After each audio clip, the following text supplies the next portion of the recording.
Si je vous dis le mot lesbienne, vous pensez à quoi et surtout à qui? Moi, je pense toujours à Monique Wittig, Les lesbiennes ne sont pas des femmes, qui est sans aucun doute la citation la plus connue sur les lesbiennes par une lesbienne et non des moindres.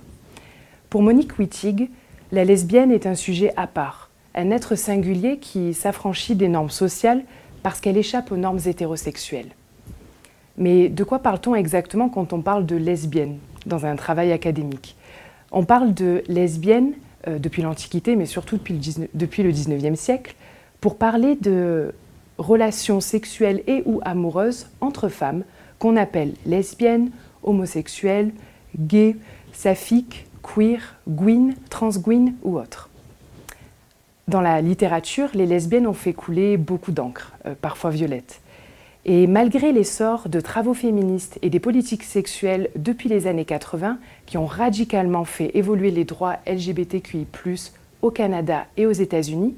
très peu de travaux abordent encore la question lesbienne dans l'écriture des récits de soi nord-américains. Que ce soit dans le champ des études littéraires comparées ou dans le champ des études anglophones, aucune question ne s'intéresse à la voix lesbienne dans les récits de soi et à la question des métaphores, et notamment à la question du genre et des métaphores, et du genre des métaphores dans des écrits lesbiens. Avec ma thèse, je me demande comment cette écriture lesbienne est traversée par la métaphore, et qu'est-ce que ces métaphores disent de l'expérience du sujet lesbien dans l'écriture. Ayant moi-même un parcours et un profil pluridisciplinaire, à la fois littéraire, angliciste et anthropologue,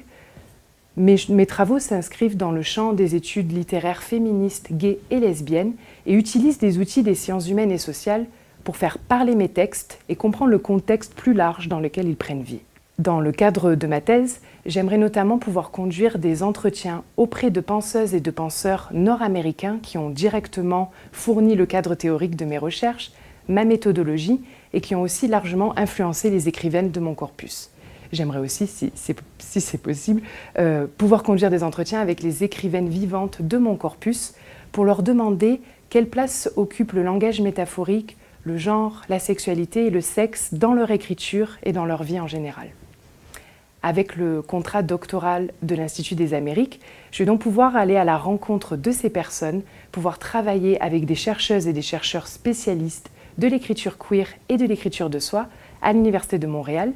et pouvoir également organiser des événements scientifiques directement en lien avec mes thématiques de recherche, en français et en anglais, ce qui constitue un atout non négligeable pour mon insertion professionnelle après la thèse.